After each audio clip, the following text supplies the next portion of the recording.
Em um mundo saturado pela cultura pop, onde filmes, séries, animes, livros, músicas permeiam o nosso dia a dia, surge um desafio para todo cristão. Como manter a fé diante dos diversos ataques que nós vemos à religião, à moral cristã e à crença em Deus? Todo mundo sabe que a cultura pop é marcada por secularismo e uma tendência à descrença em Deus. Questiona dogmas e propõe uma visão de mundo diferente que enaltece um tipo de espiritualidade e exclua Deus. Agora, como um cristão pode manter a sua fé diante de tudo isso, dialogando com essa cultura, sem que necessariamente ele tenha que perder a sua fé para isso, sem precisar viver dentro de uma bolha religiosa?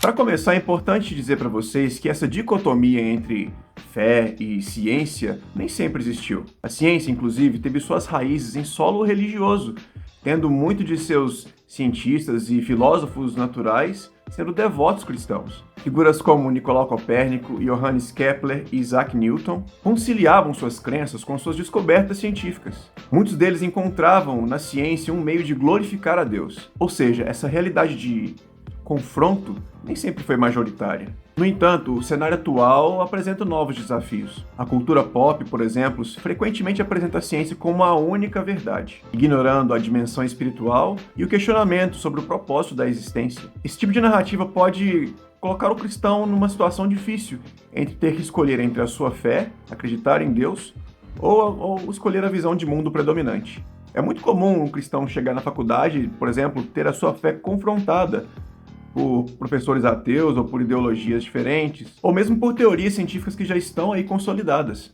e muitas vezes de forma até hostil. Muitos jovens, inclusive, abandonam sua fé nesse período de conflito, pois não conseguem as respostas que precisam, ou mesmo não conseguem conciliar a sua fé com os argumentos científicos que lhes são apresentados. Para manter a sua fé intacta diante desse desafio, o cristão precisa se munir de ferramentas importantes para a sua espiritualidade. Um estudo aprofundado da Bíblia, alicerçado numa hermenêutica adequada, é fundamental para compreender a mensagem divina de forma contextualizada e coerente com o tempo presente. Pastor Cacau Marques tem uma frase muito interessante que diz o seguinte: quando o cristão é criado dentro de uma bolha religiosa que o protege de todos os desafios e perguntas difíceis, ele com certeza terá uma crise de fé em algum momento. Mas que na verdade não é Deus que está sendo confrontado nessa crise, e sim o Deus que acreditávamos ser o verdadeiro dentro da nossa bolha. Ele diz que as crises de fé são um conflito de quem Deus é com quem pensávamos que ele fosse. Eu até gravei um vídeo falando mais sobre crises de fé que você pode conferir aqui no card que vai aparecer logo acima para você.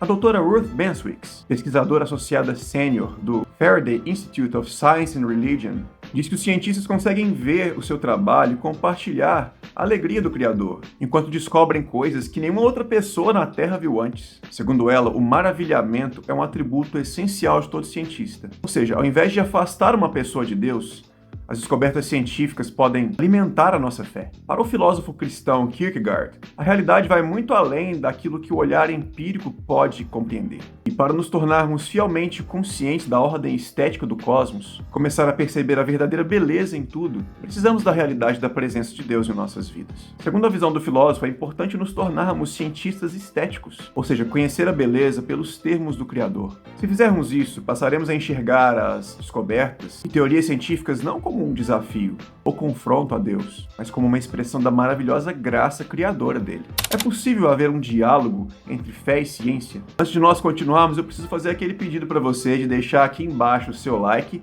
e se inscrever no canal se você ainda não é inscrito. Porque se você está gostando do tema desse vídeo, com certeza, deixando o seu like aqui e se inscrevendo no canal, o YouTube vai continuar recomendando esses tipos de vídeos para você.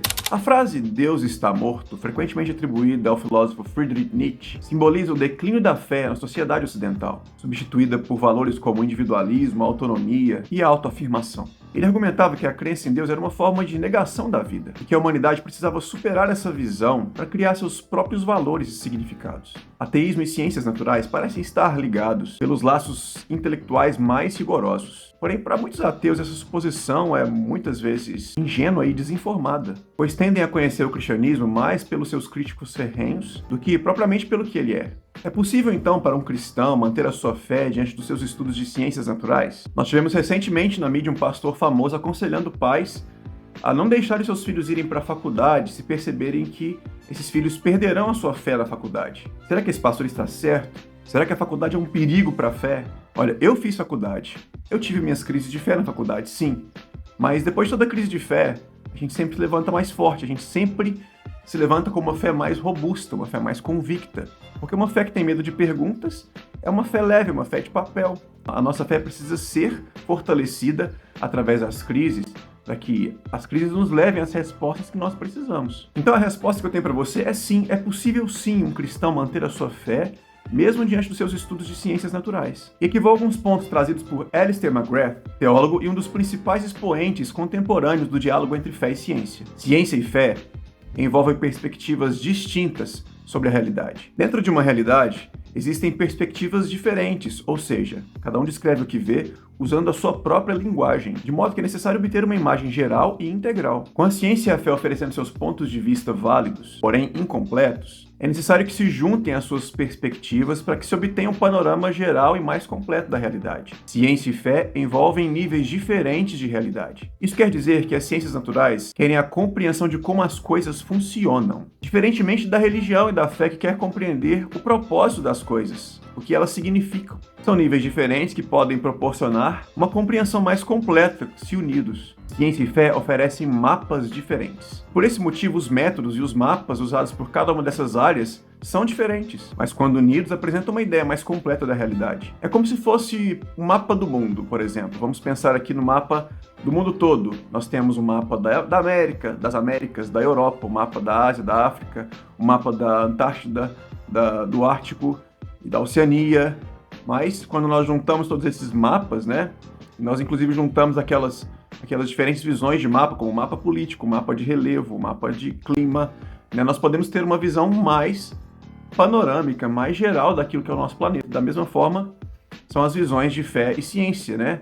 Nós estudamos de formas separadas, com métodos e mapas distintos, mas quando unimos essas duas realidades e essas duas respostas, nós podemos obter um panorama mais significativo e mais completo da realidade. 2 livros, 2 abordagens. A metáfora dos 2 livros baseia-se na crença de que o Deus que criou o mundo, ou seja, o primeiro livro, a criação, é o mesmo Deus que criou o segundo livro, a Bíblia, que é a revelação especial de Deus. Estes livros não precisam ser vistos como conectados. O que nós precisamos saber é que eles apresentam uma revelação sobre o mesmo Deus, porém com formas e linguagens distintas. O mundo natural e a fé cristã são distintos e não podem ser confundidos. A investigação do mundo requer um método, a ciência, enquanto que a investigação da Bíblia requer outro método, a teologia. Dentro dessa abordagem podemos entender algo muito importante. A Bíblia não busca ser exaustiva sobre todos os assuntos e nem trazer todas as respostas sobre o universo, mas ela tem o objetivo de ser suficiente naquilo que se propõe, revelar a vontade de Deus e fazê-lo conhecido por meio de Cristo. Logo, a fé cristã e a ciência não são inimigas. Através do estudo aprofundado da Bíblia, um diálogo saudável com a ciência e a participação em uma comunidade cristã séria e engajada, o cristão pode sim manter a sua fé intacta mesmo diante das perguntas difíceis que o mundo tem para nos fazer, ou que a vida tem para nos fazer, e mesmo diante dos conflitos que a cultura pop nos traz. A fé cristã, quando vivida de forma autêntica e engajada, oferece uma visão de mundo rica e significativa. Pode trazer paz, esperança e alegria para a vida do cristão. Obviamente, eu sei que há realidades distintas dentro do cristianismo. Por exemplo, algumas igrejas com uma visão mais fundamentalista e alguns ateus com uma visão mais cientificista vão ter a tendência a fortalecer essa dicotomia e colocar a ciência e a fé como inimigas, dificultando muito esse diálogo. Mas é importante que você saiba que há cristãos devotos fazendo ciência de forma séria nas universidades em todo o mundo, e há igrejas e teólogos importantes que enfatizam e enriquecem essa discussão. Uma frase muito legal que eu ouvi essa semana, no meio de toda essa polêmica, essa discussão sobre o cristão e a universidade, foi do pastor Igor Miguel, da Igreja de Esperança, em Belo Horizonte, onde ele disse o seguinte: que a gente não pode ter medo de mandar os nossos filhos para a universidade. Nós temos que ter medo de igrejas que não preparam os nossos filhos para a universidade. Ou seja, igrejas que se fecham em sua bolha e têm medo de perguntas difíceis e não deixam que os filhos e as pessoas se desenvolvam ali na sua fé. Nessas igrejas nós precisamos ter medo. As crises de fé vão acontecer com ou sem a universidade. Mas a universidade é um ponto importante para a vida de toda pessoa, de todo cidadão nessa terra e do cristão também. E como nós precisamos de cristãos devotos nas universidades. Inclusive, eu vou deixar aqui embaixo alguns links para você se aprofundar um pouco mais nessa discussão, e inclusive o link do portal da ABC2, que é a Associação Brasileira de Cristãos na Ciência, que produz muito conteúdo rico sobre o diálogo entre fé e ciência, que você pode com certeza ser muito edificado. Espero muito que tenham gostado desse vídeo, um abraço para vocês e até a próxima!